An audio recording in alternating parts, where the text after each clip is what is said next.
this on. Boom. There we go.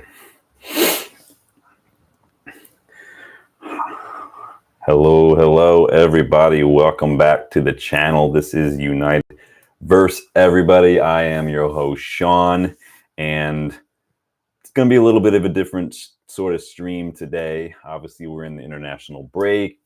Probably means we're all a little bored. Plus, there's in the last couple of days, there's been nothing but streams and articles and tweets about tenhag. You know, Ineos had their meeting in London today. It was a lengthy meeting. A lot of people were trying to see if anything is updated with tenhag. I don't know about you, but I'd like to just avoid that topic for the time being and maybe talk about something that's a little more positive today. I want to talk today a little bit about mentality, a little bit about resilience. Sorry. Now, I know some of you hear that and you'll think, well, how is that positive? How is mental health positive? It is positive. There's nothing bad about talking about mental health.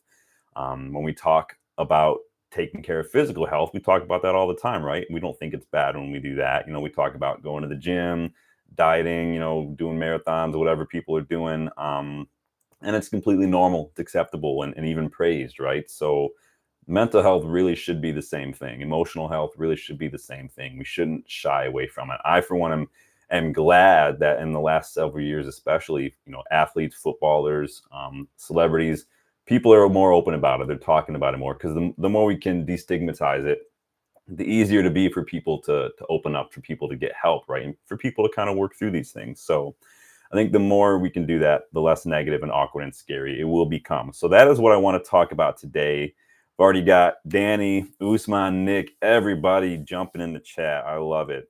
Thank you guys for joining me this afternoon. Before we do get started, though, got a little something that arrived that you guys will get a chance to win this weekend. This is our latest and greatest giveaway item. So this is obviously our third from, what was this? Was this 21-22? Was this our third from that? Or is this a 22-23? I think it's just 22-23, right? So this is our third from that year.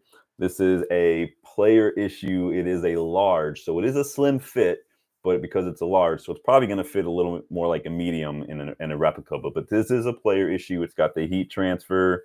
It's got the heat transfer Adidas logo and everything. So this will be the giveaway this weekend when we do our video this weekend. Be sure to come back this Saturday afternoon for our all-time United starting 11. We're going to be getting, if you haven't been paying attention to the channel, you saw yesterday that I put out a bunch of polls trying to gauge everyone's thoughts on each position that we're going to be looking at, who might get people's votes and everything. And then obviously come back this weekend. I'm going to have my boy Dylan here, my boy Joel here, both Detroit Red Devils. We're going to be working on that. We're going to be talking about that, and we want to get your thoughts. So jump back for that. We'll do the announcement for the giveaway as well. So appreciate you guys joining in on those videos. Usman, the best way to get him is to get involved in the channel, comment on the video, like the video, subscribe to the channel. Obviously, they are random. I do select them at random, but it always just helps to get more involved. The more I see people's names, the more I see people commenting and getting involved, the more it ups your chance, really. And so that is going to be the kit. I didn't like it when I first saw it when it came out, right? But I think the more I look at it, just like this little accent on the collar, that's awesome. I do like that a lot. You can see like there's a little bit of texture in the accents here. It really is a nice looking kit. And so Adidas has been doing pretty good for the last couple of years. So, but that video will be coming Saturday afternoon. It'll be probably trying to aim for like a 3 p.m. my time. So keep an eye out for that. I'll, of course, put reminders out. So let's jump right into today's video. Like I said, mentality, resilience. Manchester United's mentality is in the gutter. And honestly, it has been for a few years now, not just the tenhag thing. You guys remember the 21-22 season? You remember that dumpster fire? I think, honestly, speaking of mental health, I think as far as the 21-22 season goes, I think we can all kind of be diagnosed with PTSD after that shit show. Currently, though, it's anyone's guess as to what exactly is going on with the Manchester United players, what's going on in their mind, in their heart. Like, what are they thinking? What are they dealing with, not only on the pitch, but in the dressing room. What are they thinking about the club? What is going on? Because something is off. And I don't think I'm alone in saying that, right? It's not just as simple as they're downing tools. It's not just as simple as tenhag's a problem. There's something deeper in that because it's been going on for a while. So we're going to explore that a little bit today. I'm going to throw out a few things that I believe United's players, all athletes, and even people like you and I can do in the moment, or even just proactively in our day-to-day lives to handle setbacks, to handle these struggles, and develop a more positive and resilient mindset.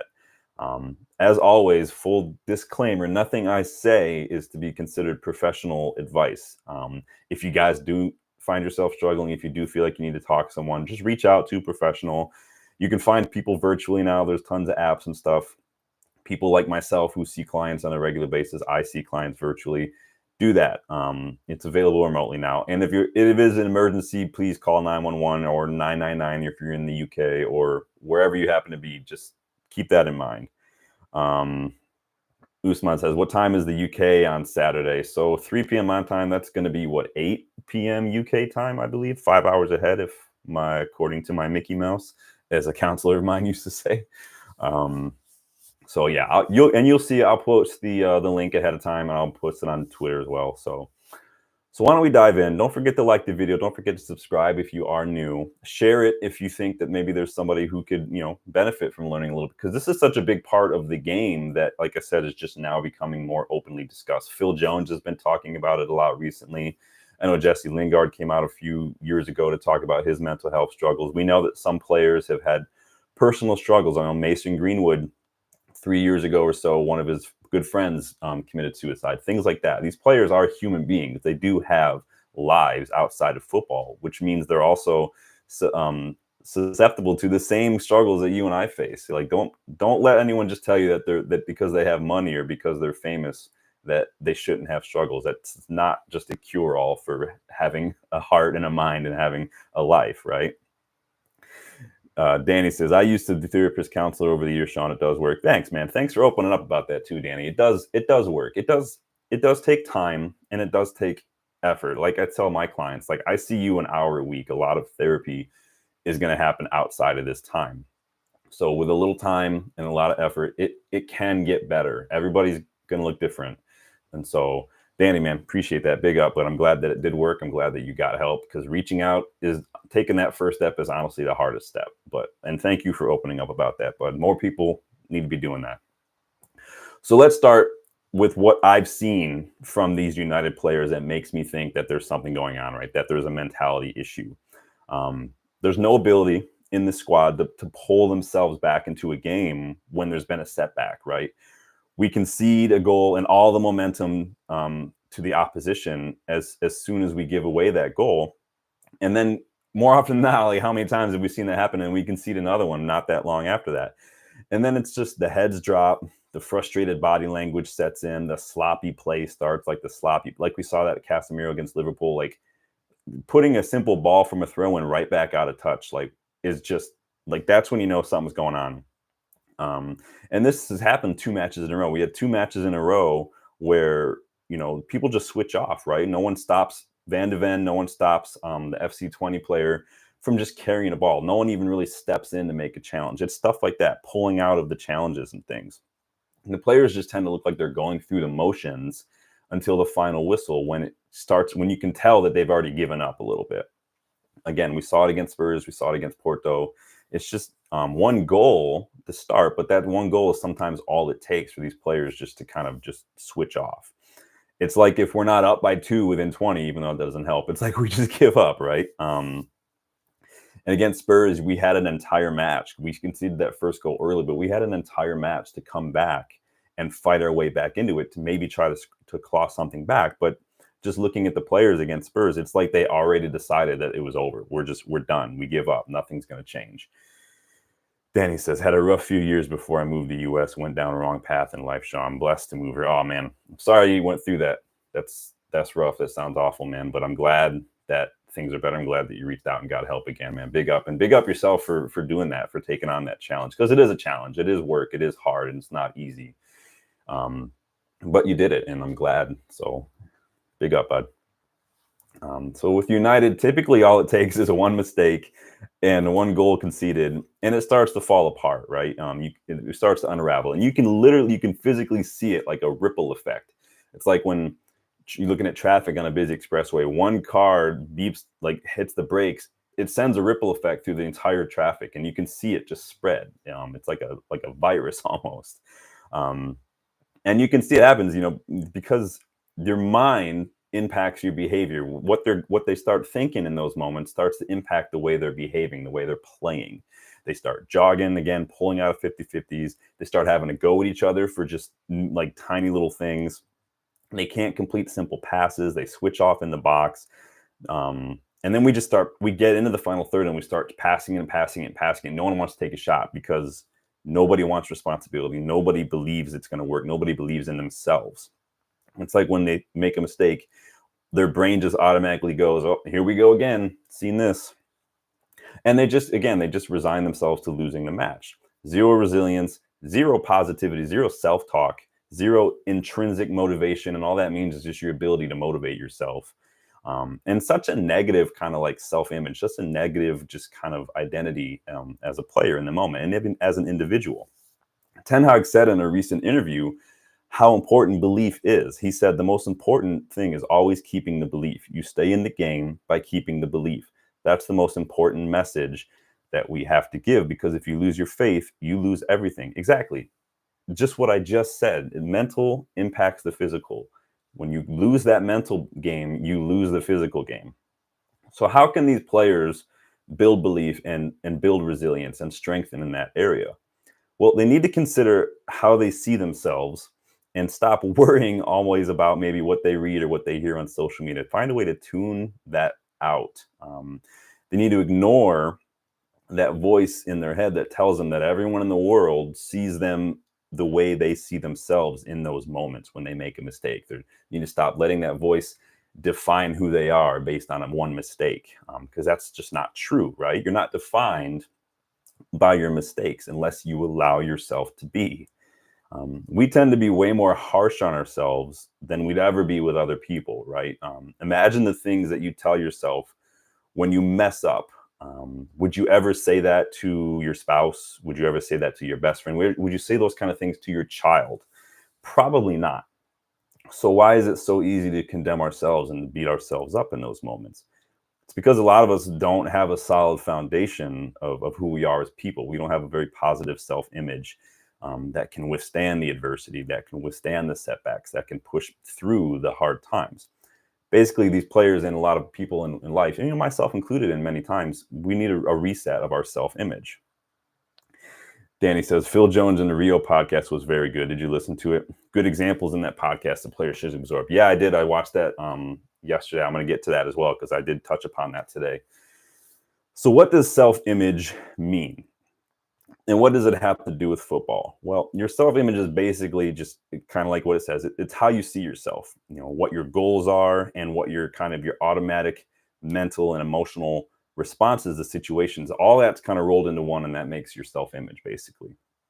But it's ultimately what defines your success or failure, because your brain will subconsciously work towards achieving and like realizing that self-image in these moments. It's going to work. It's kind of like when we say regressing to the mean, it's kind of like your brain is regressing to the self-image, whether it's positive or negative. Your brain is working towards suiting this thing that you're already telling yourself you are. It's trying to it's basically like a self-fulfilling prophecy, but it can be very bad, but it also can be good. A negative self-image tends to mean that you handle setbacks negatively. Makes sense, right? And this is important in today's conversation because I think it has a lot to do with United's players. So let's say, for example, you're a footballer struggling to rediscover your form, right? It's been a few months maybe since you've scored. It's been a few months, maybe you're just struggling a bit. You're putting in like 4 out of 10 performances, and it's just not been happening on the pitch.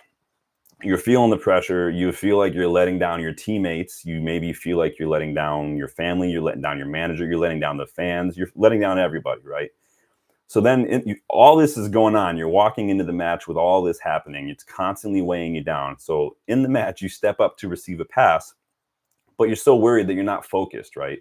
That you take a bad touch, the ball scoots onto your boot, goes behind you. Before you realize what's happening, an opponent zooms past you, picks up the ball, carries it up the pitch to the final third, and scores a goal. What's probably going through your mind in that moment? Probably things like, oh, this is never going to happen for me, or I'm letting everybody down, or I'm not good enough, or I am a failure. You're now identifying with your mistakes. You know, it's not just I made a mistake, it's now I am a failure. You see the difference. There's a difference between saying I've done something bad and then saying I'm a bad person because I did this thing. One is guilt, one is shame. You can feel guilty about doing a bad thing, but shame is when you start to tell yourself you're a bad person because you did a bad thing. So rather than just calling it a mistake and moving on, we're identifying with that mistake, and that's who we are, right? That one moment defines us all. So in doing so, though, in this case, you're perpetuating a very negative self-image of this, I'm a failure, I'm not good enough, I'm a letdown. You're succeeding in making yourself a failure. It got a little dark. Let me take a second. Let me catch up with the chat. So Uzman says, everybody like the video and subscribe. I do appreciate that, but thank you, man. Lionhearts, I agree with that. Heads go down mentally, they look shot, but the team is so unbalanced. And from our so-called wingers to our CMs, and the fact that we only have one striker is beyond me, tactically inept.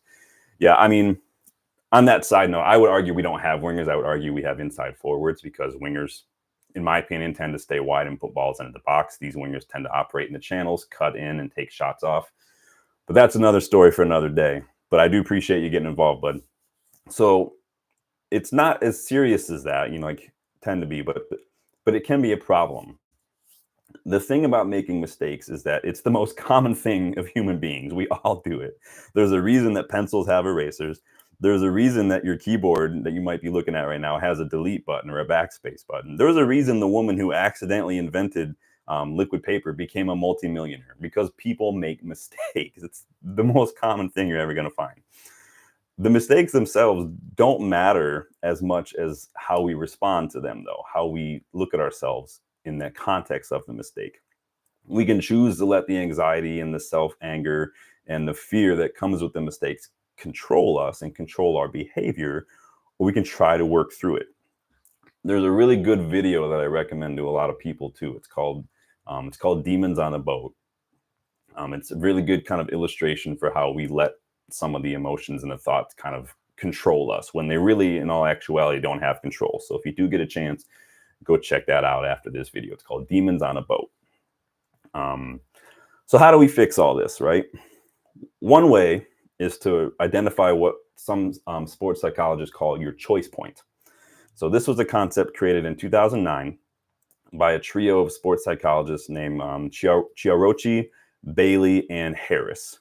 So what this choice point tool does is it helps players, especially young players, it's really good for academy age players. It helps them identify behaviors classified as towards behaviors and away behaviors. And it also helps them identify their hooks and their helpers. So towards behaviors are things like positive things, like wanting the ball, showing for the ball, or just putting together a good couple passes, having good spatial awareness, scanning, lots of movement, try to get involved. Those kind of things are towards behaviors, right? They're moving towards something. It's positive.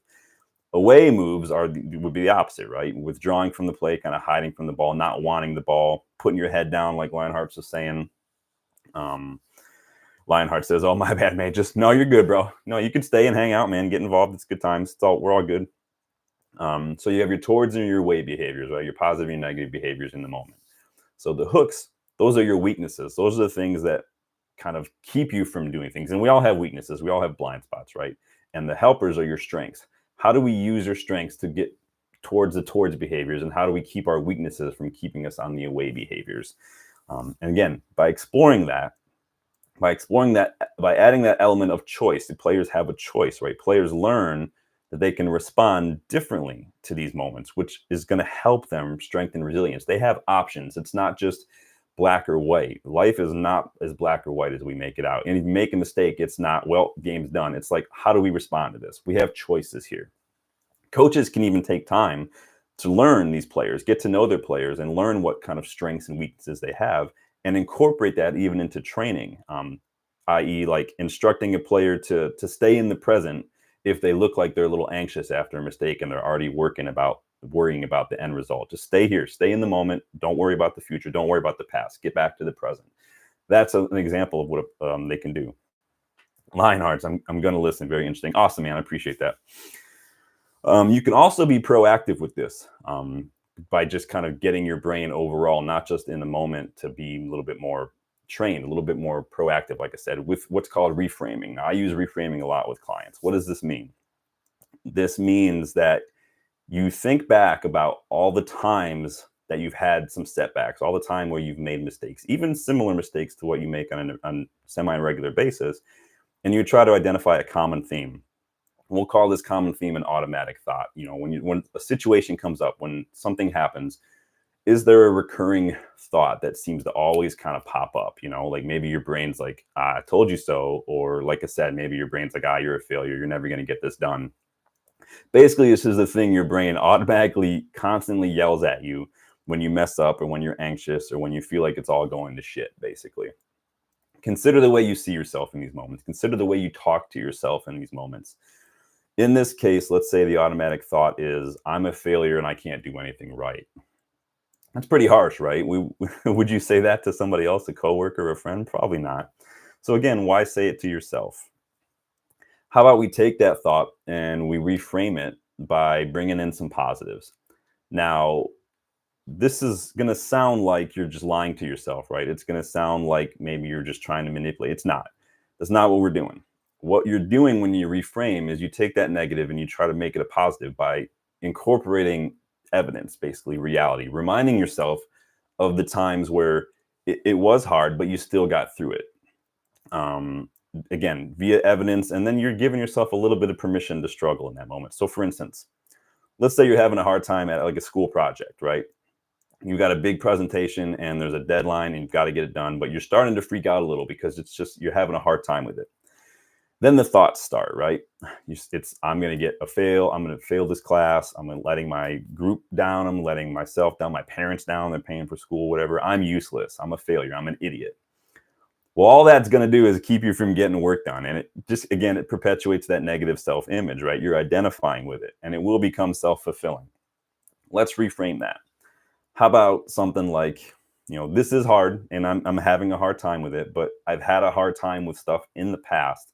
I've had a hard time with projects in the past, but I've completed them and I've done a great job and I got a good grade. And there's no reason to think this is going to be any different, right? Yeah, it's hard now, but I've shown that I can do this. You see, it's not lying, reframing. It's not lying. You're reminding yourself of evidence to support a positive thought. And you're giving yourself some time to struggle with it. It's okay to struggle with it. Everybody does.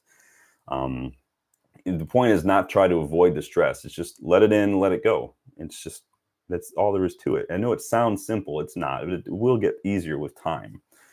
Learning how to embrace these setbacks and these struggles and kind of looking at them as learning opportunities can lead to a big shift in your mindset. You'll notice that.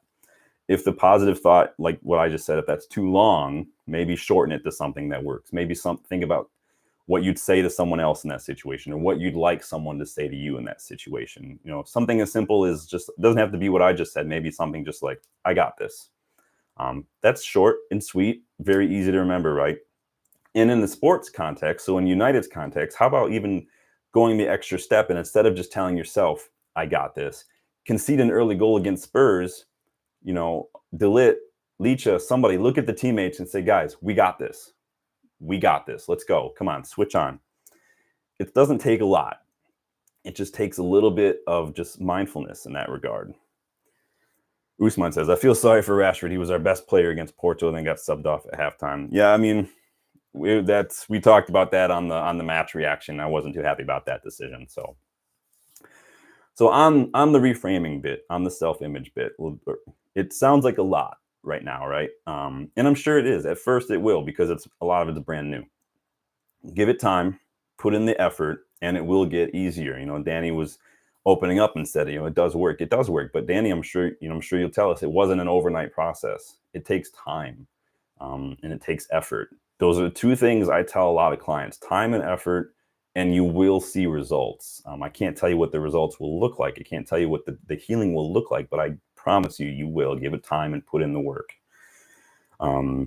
And the hardest part with reframing that a lot of people struggle with is just remembering to use it. The more you do it though, and the more you do it well, the more positives you'll have. You remind yourself of each new situation that you go through and then you overcome serves as another reference point for a future situation. Think of it like poker, if like that, like poker chips. At first, you don't have a lot, right? So with each new hand that you're dealt, you're like, all right, I don't have a ton of chips. I don't feel super confident in this. So it gets a little tricky. But the more hands you win, the more chips you collect, the bigger that pile gets. And then the more confident you will be with each hand because you're going to say, I've got chips. So think of every struggle that you work through successfully and you implement that. Think of those as another chip. The next time you come up against a similar situation, you're going to feel a little more confident because you've got more evidence to look at. That's just a little analogy. Try to keep that in mind. Now, this isn't just me saying, like, just don't feel bad. Don't feel, think positive. Everything's going to be fine. That's not what I'm saying. I'm not even saying don't be frustrated. You're allowed to be frustrated with yourself, with someone else if you make a mistake. But what I'm saying is put a little bow around it. Don't let it ruin your day. Try to move on. Allow yourself to feel the stuff. Allow yourself to think the thoughts, but only for a few moments. The point is just not to not feel them. The point is to just feel them in a better way. You get to decide if a few seconds on the pitch or in your day-to-day, you get to decide if that's going to ruin the rest of the match, if you're a footballer, the rest of your day for the rest of us, or the rest of your week. You get to decide that. Don't focus so much on what has happened. Try to focus on what you want to have happen next. Move forward. Instead of settling on, like for United's case, instead of sitting there thinking, there's no way we're going to win this. What could they tell themselves? Or what could you even tell your teammates that will help you get past there? It's not that easy, but it will get easier. Like I said, it's about changing the mindset, creating some patterns in your mind and your thoughts and your behavior. And that can become the new normal for you rather than the negative. You can change the way you react to these things with some time. Don't listen to yourself, talk to yourself, if that makes sense.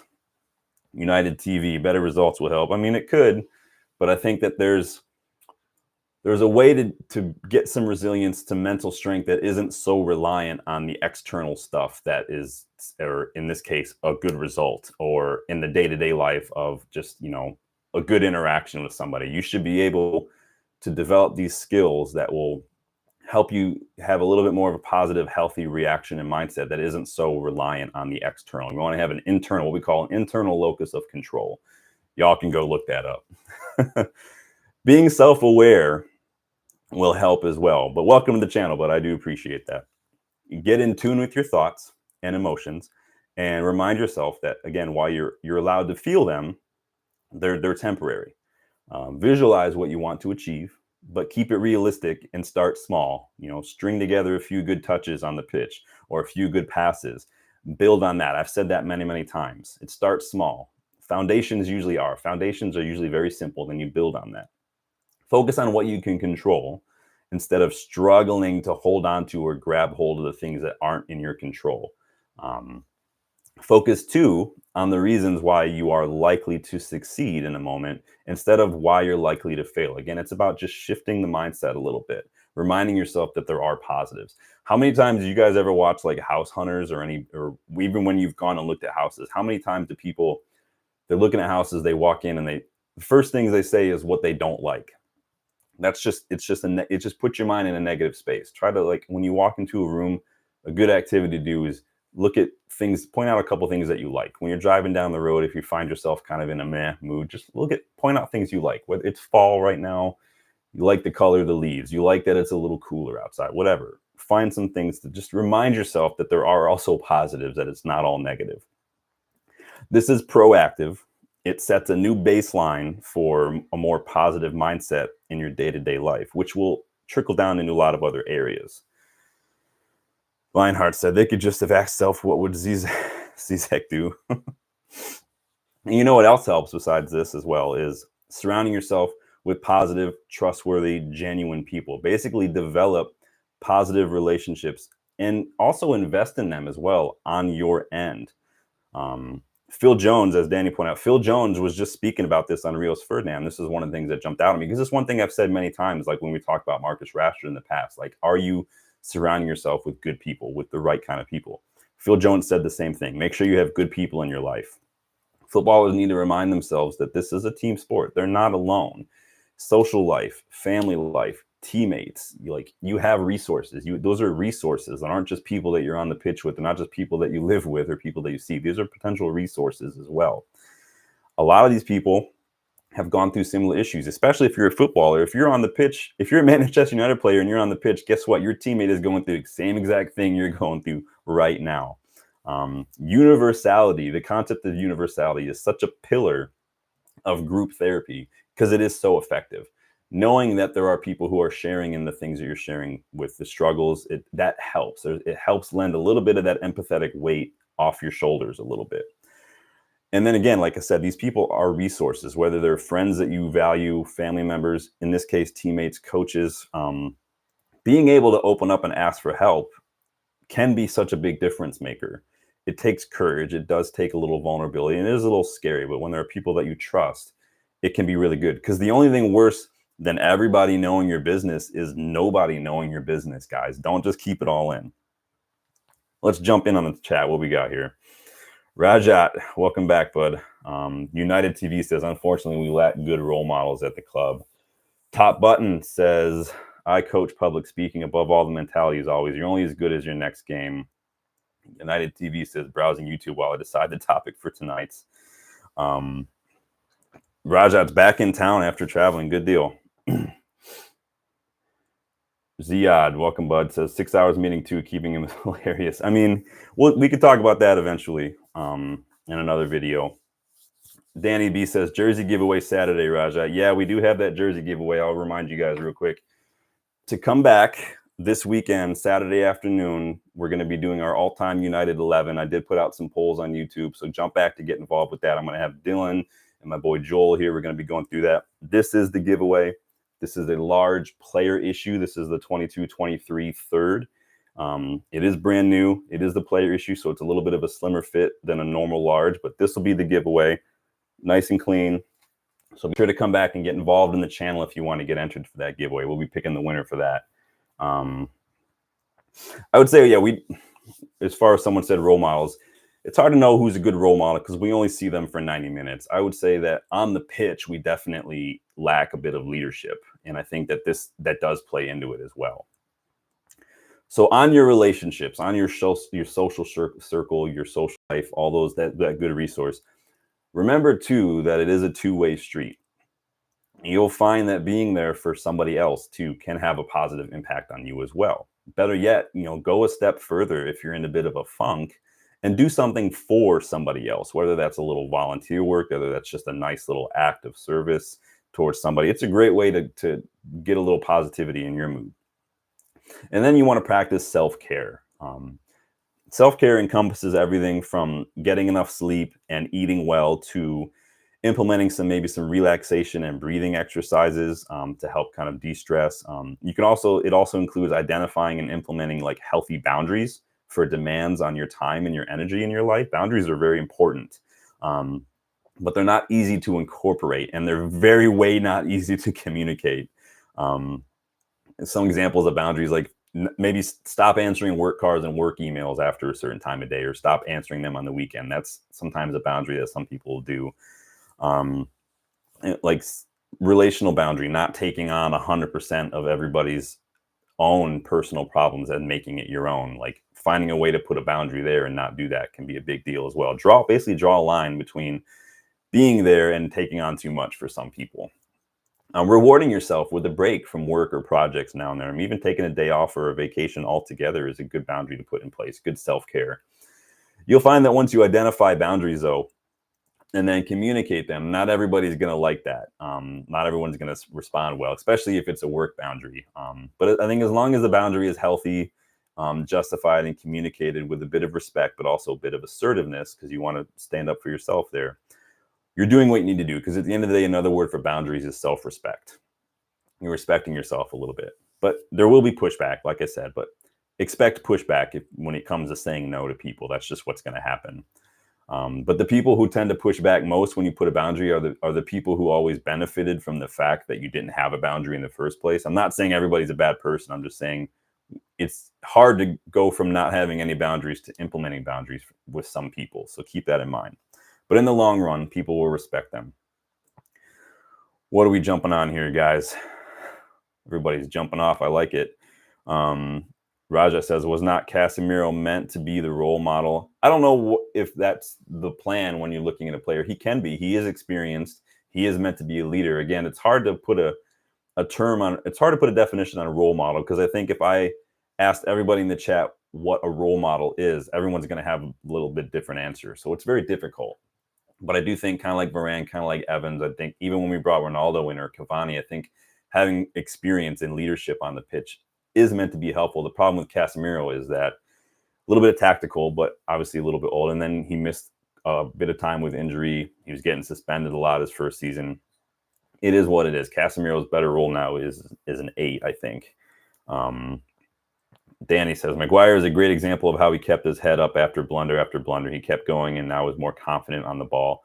Trying to play the high line, all to do with confidence. Yeah, and I think that Maguire is not a bad footballer. He doesn't necessarily fit that high line. Like, you wouldn't put Maguire in Spurs team right now and expect him to be able to keep up with Van de Ven. It's just not. But in a certain system, that's why I keep saying managers and system are more important for a player than just the club itself. Mr. Ladman says, sack the fans. Some fans I'd love to, but it is what it is. Usman says, Sean, remember me when you come bigger than the United stand. I don't think that's going to happen, pal. That's never really been my goal to get huge. I just am a United fan who just loves to talk about the club. It's been a blast getting to know you guys a little bit as well. And I just love being able to do it. So I do appreciate the confidence, bud. Thank you, Usman.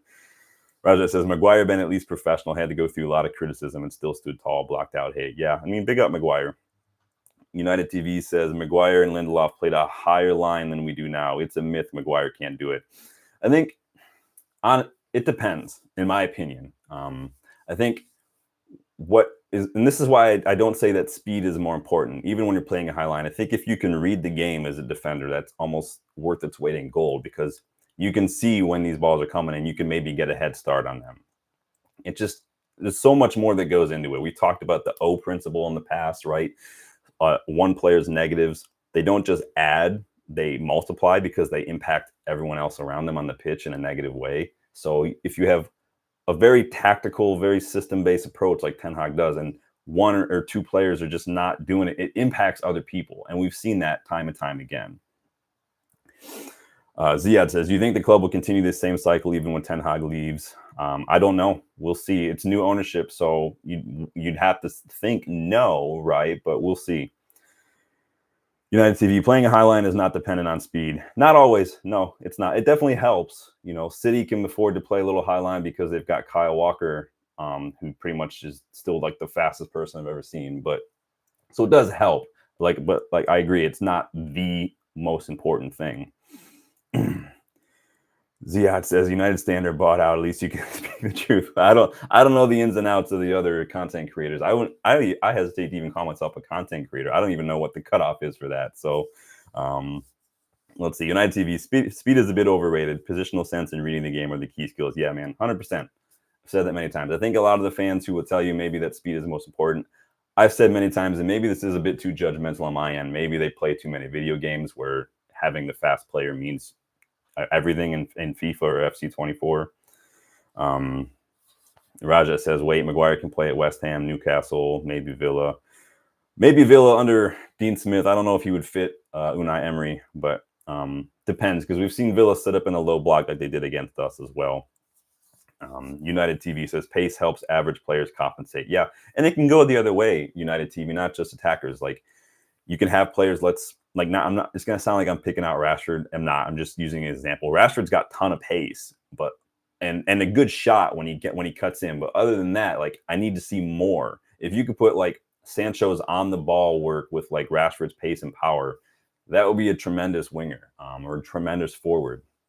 But Rashford, I think, needs to develop a bit more up here in terms of what to do when his pace gets him into those good positions. Because right now it still looks, even almost a decade after he made his debut, that he doesn't quite know what to do in some of those situations. And that's That is another conversation that has, I think, to me, has more to do with how the manager turnover, because I've talked about this book behind me, Edge by Ben Littleton. There's a whole chapter in there about high turnover rate kills individual player development. There's a correlated factor there. So you guys let me know what you think there.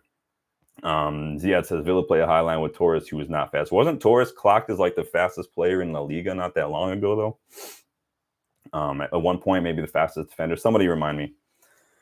Rajat says, why is DeLit out of favor? Is it rotations or he doesn't just try? I mean, it was one game, and DeLit he's still a little new. And I said in my match preview, I didn't think both DeLit and Licha were going to be dropped. I thought it would for sure have at least been Licha, because I didn't think that was going to be the game for Licha, the way Villa played. And it kind of turned out that way. We needed to set up a little more old school, which we did. But fair play to Johnny Evans. He was a friggin' monster. United TV, and he says head off, but enjoy the chat. Look out for you. Oh, thanks for stopping by, man. I appreciate that. You said you had a channel too. I'm going to check that out too if you do, man. Thank you. I appreciate that. Thanks for getting involved. So continuing on here, I do like to get in touch with the chat, because I know that, like I said, you guys make this channel what it is. I want to make sure you guys get your voices heard, your opinions heard, because that's what it's all about. So I do appreciate that. Raja says when the players don't have as much pace or speed, they have to rely on their IQ. Yeah. And you can see it all the time. Sergio Busquets is one of the slowest people I've ever seen in my life, but he's been one of the best holding midfielders I've ever seen in my life. Not because he's fast, but because he can read the game. It's resistant. He has so much composure in a very fragile part of the pitch. You don't need to be fast. And that's just my opinion, but it is what it is. Lionheart says, with all the crap he's had to go through and he's still there, it tells me that Maguire is more united than most. Yeah, I do think Maguire does get it. And I do think he does, honest to God, love being at this club. He wants to be at this club. And I do think he has a part to play. It's up to him and whether or not that part is what he wants, though. So when we keep buying defenders, I mean, we bought 3 just for Tenhag.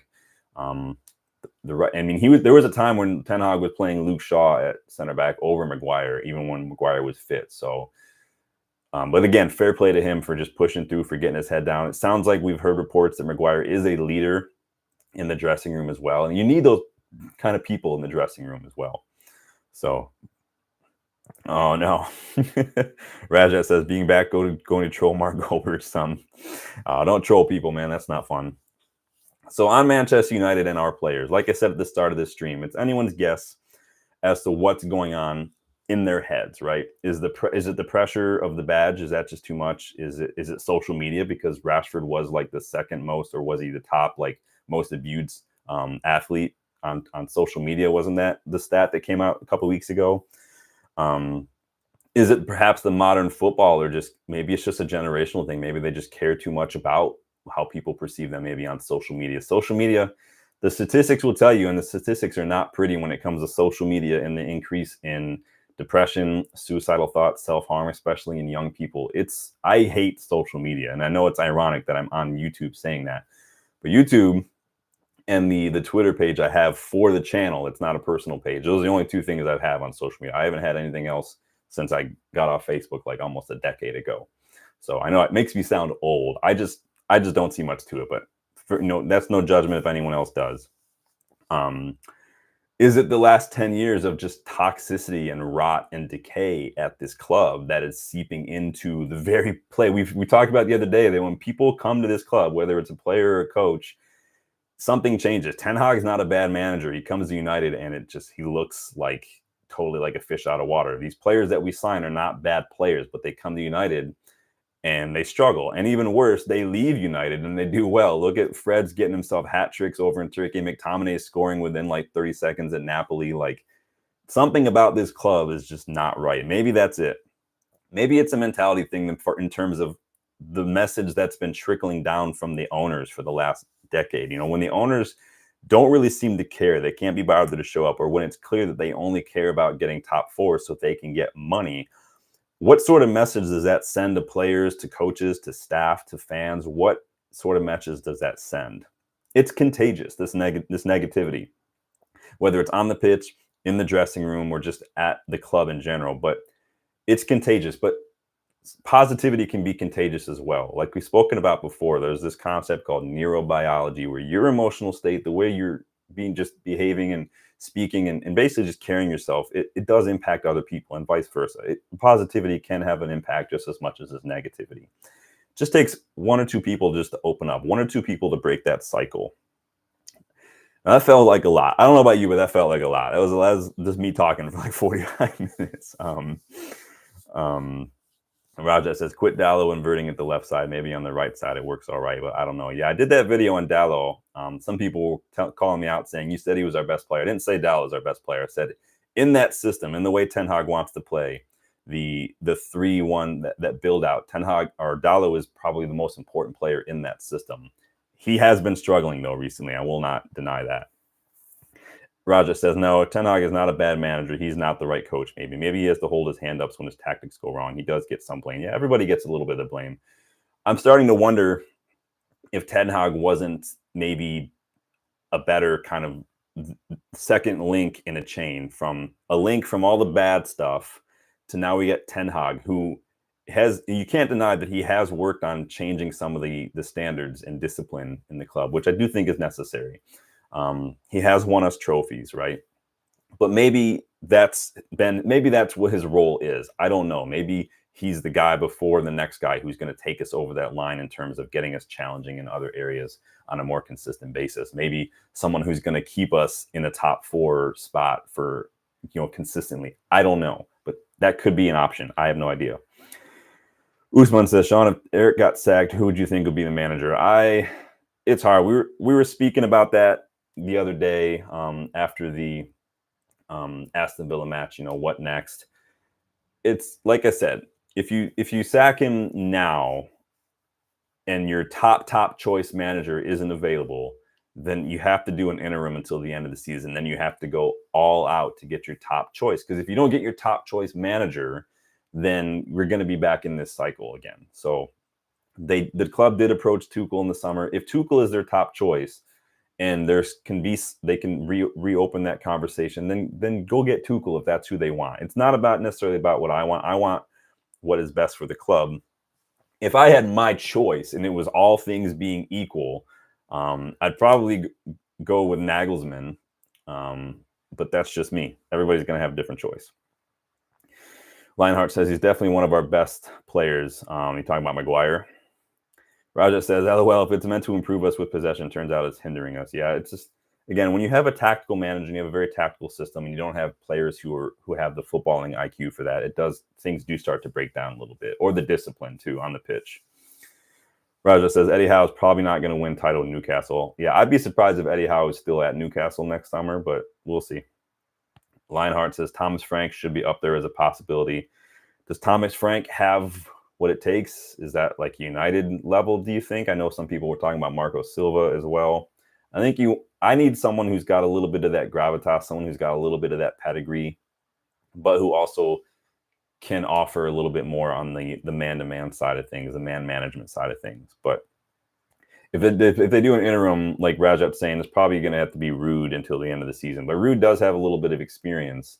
He just doesn't have a lot of it. He's got 1 year of experience. But as long as we don't do with Ruud what we did with Ollie and give it to him full time, I'm fine. Usman's checking out. Thanks, man. Take it easy. Enjoy your day. Raja says Unai isn't a bad coach. Top 6 club, maybe. Yeah, Unai Emery is not a bad coach. And that's just the thing. Sometimes it's kind of like when we bought Memphis Depay when it comes to Unai Emery. I don't think making the move from PSV to United was maybe the best route. I think looking back, it probably would have been better for Memphis to go to Lyon first and then come to United. Sometimes Unai Emery, sometimes you can take a bigger job a little too soon, and sometimes you need to take a step back to go forward. It's like shooting a bow and arrow. You got to go backwards sometimes to go forward. And that's maybe what Emery did a little bit, because he's got Villa flying. They're a very good side right now, and they just beat Bayern 1-0. So Rajak could go with Carrick as an interim, no full-time job. Did Carrick get sacked? He's at Middlesbrough, isn't he? All right. So again, getting back to the topic here before I let you guys go. So it might be new for a lot of us, right? Some of the stuff we're talking about. It might feel like a lot, but it's not. These are just a few things, like the self-care, the boundaries, the self-talk, the reframing, the resilience, how to do that. These are just a few things that I think could help United's players get out of this years long funk that they've been in, really, and really start to enable them to motivate themselves, to push themselves, and as well as their teammates to persevere when things get difficult. It does improve your resilience. It does improve your belief. It does improve your mental strength, not only as an athlete, but as a human being. Because a lot of these tools that we're talking about today can be used in so many areas of your life. It really does help you make a more well-rounded person in terms of the mental side of things. Whether it's in the moment on the pitch or in the day-to-day, it does help. It does seem like a lot, but today is honestly it's a very surface level, very rudimentary kind of starting point for a lot of this stuff on these concepts. But what it tells you is that improving your mindset doesn't have to be complicated, doesn't have to be overwhelming. It can start simple. Again, you build a foundation, you go from there. The first step is hard, but it is so important. And when you take it, when you start to work on these things, when you start to admit that maybe you could even need a little help with it, when you take those first steps, you see it wasn't so bad. So it does feel a little easier to take the next step and then take the next step. It can get easier with time. And I told you, didn't that feel positive? It wasn't scary, because mental health doesn't have to be a scary thing. It can be a positive thing, guys. It doesn't have to be negative. Like I've mentioned before, I wrote a whole piece on Manchester United's lack of resilience like a year ago for steadynews.com. I put a link to that in the video description if you want to go check that out. It's so frustrating, though, and maybe a little bit sad that we're still talking about it a year later. Like I said, I wrote that article a year ago now. But I did put a link in that in the video description if you guys want to go check that out as well. I don't plan on doing a ton of mentality videos, a ton of mental health related stuff. It just felt like a good time to do that, because I feel like I've been talking about the resilience so much. Tenhag's been talking about the resilience so much, and it's just nothing seems to be changing. I thought might as well try it out and see what happens, but it seemed like a good time to do it during the international break as well. I really do think that if United squad could just work towards introducing a few of these concepts into their professional and their personal lives, it really could have a good impact. Or at least it could just start to move the needle a little bit more in a positive direction. Like I said, you have to win the mental game before you can win the physical game. It sounds cliche, I know, but it is true. Don't take my word for it, though. Don't just listen to what I have to say. Feel free to check out, any books, websites, or other videos on YouTube. There's a ton of it out there that talks about it. You can learn a little bit more. You can go a little deeper. Like I said, if you do maybe want some more help, feel free to reach out to a professional near you. Nothing wrong with that. Let's get me caught up with the chat here, because you guys know I love you and I want to see what you guys are saying. Raja says, if Arsenal back Unai Emery, maybe they would already win some title. Well, I mean, we'll see what happens. Arsenal decided to put all their eggs in the Arteta basket, and as much as Arsenal fans would like to tell you that he's a world-class manager, he hasn't really won much. So they're not ready for that conversation. The Arsenal fans aren't ready. They're still in denial. That cognitive dissonance is still kicking in. Raja says, main thing is you can't teach mentality in a club of it comes or it doesn't come, or it don't come.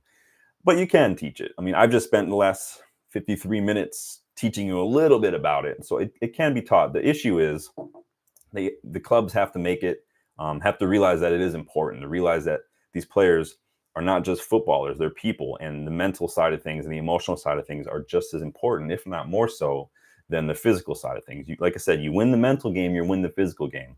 I've told you before, only 2 clubs in the Premier League have dedicated sports psychology departments, and those 2 clubs are Liverpool and Man City. Other clubs have consultants and psychologists that they bring on in some sort of capacity, but it's overwhelming. I know United were hiring for an academy psychology or psychologist recently too, so they're starting to maybe move towards it. And again, a big part of that is the fact that it is becoming more openly discussed, and more footballers and famous people are sharing about it. So people are starting to realize that it is important. It was the same with nutrition, 30 years ago. Nutrition wasn't really a big deal in football until Sir Alex, Arsene Wenger, these guys came in and started realizing just how big of a role that plays in a footballer. I think mental health is the next thing on that road. And it's really cool that people are starting to realize that. And so I think you're going to see more. But Raj, I think that you can teach it. It just takes time and it takes effort. And so it is more about the person who's trying to learn it than it is about the teacher. For some people, it does come a little easier than others, but that's normal with a lot of things. Learning how to shoot a ball comes more naturally to some people than others. It's just the way it is. Raja says, "Oh, and watch this year's hottest scary movie, Man United's attacking or defending play." I mean, people want to go on and on about defending, but Raja, we have the most clean sheets in the league right now. Andre Onana is right now leading the Golden Glove race. We've got 4 clean sheets. So I'm just saying, people are making it a little more than it really is. We're actually defensively, we're not bad. We've had some bad games, but I think again, it's mental. Rajat does not like international breaks. I hate international breaks. I have no problem. Like, I don't know if Manu and Garnacho and Maguire are injured, or if it's like when Fergie used to tell players, like, no, you're not going international break. You're staying here. I don't mind players coming down with the international break flu and not leaving and staying and training. I don't mind that. Hopefully, if they are injured, they'll be fine. But I don't mind people not going international breaks. I hate friendlies. So, but that is going to do it for me on resilience. Don't forget to come by this weekend, you guys. We are going to be doing this giveaway. It is a player issue. Again, player issue. This is heat transfer. This ain't no sewn on stuff like this. Sewn on. This heat transfer. Player issue. So slim fit. It is a large. It will fit a little bit like a medium, maybe a little tiny bit looser than the medium, but it is the player issue. Brand new. That will be going in the giveaway this weekend. So if you want to get involved, just like you guys are doing today, you're getting involved in the discussion. I love it. You guys are getting involved today. You guys are sharing your thoughts. Danny, big up Danny for just opening up a little bit and sharing what he's gone through and stuff. And again, if more people can do that, the easier it'll be to have these kind of discussions. It won't feel as scary. I know sometimes it can be a cultural thing and a generational thing. Not everybody feels the same way about mental health as other people, and that's fine too. But be able to talk about it without judgment, with a little bit of vulnerability, things like that, and it become less stigmatized. So appreciate everybody in there. Lionheart says, defensive we're sound. Yeah, we can't score to save our lives, man. We're like 5th for XG, and we're like bottom for actually scoring goals. It's embarrassing. We need to start scoring. It's good to have Hoyland back. Let's get him back, get him fit and firing, and let him start scoring goals. Xerxes needs to work on some stuff too mentally. I think Xerxes, something just looks a little off. He's new, he's young, it's a big club. Maybe again, it takes time. I know I get impatient, I get frustrated. We have to remember that, it's early October. Some of these players are very young. Some of these players are making a huge jump to Manchester United. It's not easy. And so let's be patient. Let's give them support. Let's criticize and give feedback when appropriate, but let's just support at the end of the day. Lionheart says, talking about it sometimes just as scary. It is scary.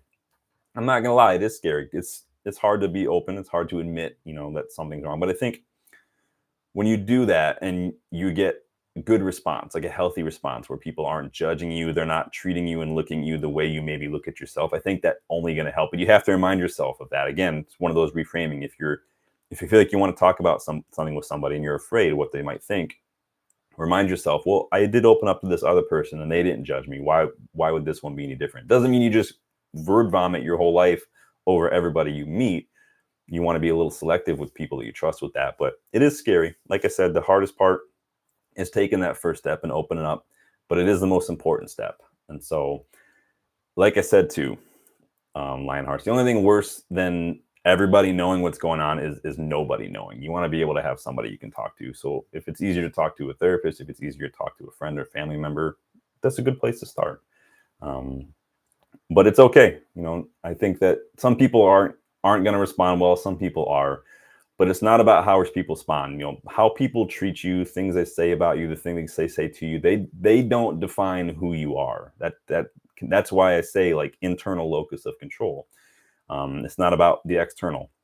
Having a good self-image, having a good sense of who you are, having a good positive sense of identity, that you carry that around with you, and having that will make sure that it stays that way. So every time someone mistreats you, every time something happens, every time something hard comes up, your sense of who you are doesn't change. Basically, can you imagine if that's how life was? If other people and situations determined our worth and our identity, it would be up and down on a minute basis, right? So know who you are, know that self-image, and take a couple baby steps when it comes to opening up for the first time. I know it's not easy, but make sure you're opening up with someone who you trust and you respect and who has love for you. That'll make it easier. So I appreciate that, man, though. It's good, you know, opening up to me sometimes and just seeing how I treated you in that moment. That can be enough as well to get that ball rolling. So again, reach out to someone, find a professional if you are struggling, and go from there. It says it's when one loses a sense of self. And the more you can strengthen that, the less and less you'll find that you're losing that sense of self anytime something hard happens. I'm not saying things don't get hard. I'm not saying you're not allowed to struggle. I'm just saying keeping this strong, building that good foundation of who you are, will get easier. It will get stronger and stronger over time. It does take time. It is going to take time. I'm not going to lie. Lionheart says trying to open up is near impossible. It can feel that way. I hear you. It is hard. It's hard for me, and I'm a mental health professional because I'm also a human being at the end of the day, because human beings have this sense of self-preservation, and it does mean emotional self-preservation. We are worried about opening up. We are worried about rejection. We are worried about judgment. I hope, Lionhearts, for your sake, that you do have some good people in your life who that you can talk to. Something I tell clients, like, find yourself a 2 a.m. friend, you know, someone who, if you texted or called or something or reached out at 2 a.m., they would respond because they care about you and they love you that much. Finding something like that can be a good start. But I do have to let it go over there for today, everybody. I do appreciate everybody getting involved. Again, please like the video. Please subscribe to the channel if you are new. I appreciate everybody who jumped in today. Lionhearts, Rajat, who we got, our new one, Abdur, who's saying hi, man. I didn't even see that up there. Appreciate you checking out the channel. Usman, as always. Danny, of course. United TV, thank you, man, for stopping by and checking out the channel. Ziad, appreciate you guys all. Mr. Lab, man, I love it. I want to say that Revers was in there as well sometimes too. But I do appreciate you guys. Top Button, everybody who jumped in today, thank you guys for getting involved. Thank you guys for opening up. Lionhearts, Danny, appreciate it. Lionhearts, don't give up, man. Just, I know it's hard, and I'm not saying just get over it, move on. I'm saying it's okay that it's hard. It's hard for everybody. But you celebrate every step forward as if it's a giant leap, even if it's a tiptoe, and know that there will be setbacks. There will be days where it's going to feel hard. There will be days where it feels like you're not making progress. That's normal too. Okay, but celebrate it every step forward you take. And the more you can do that, the easier it will become over time. But just give it time. All right. So I appreciate everybody. Thank you guys. I will see you guys on the next one. And please don't forget to like and subscribe. Don't forget to stop by this weekend. Go check out the polls to get your thoughts in on the votes for All Time 11. And just come back this weekend to join myself, Dylan, and Joel as we go through that. And with your help, make an All Time United starting 11. So thank you guys. Take it easy. Enjoy your day. And I will see you later.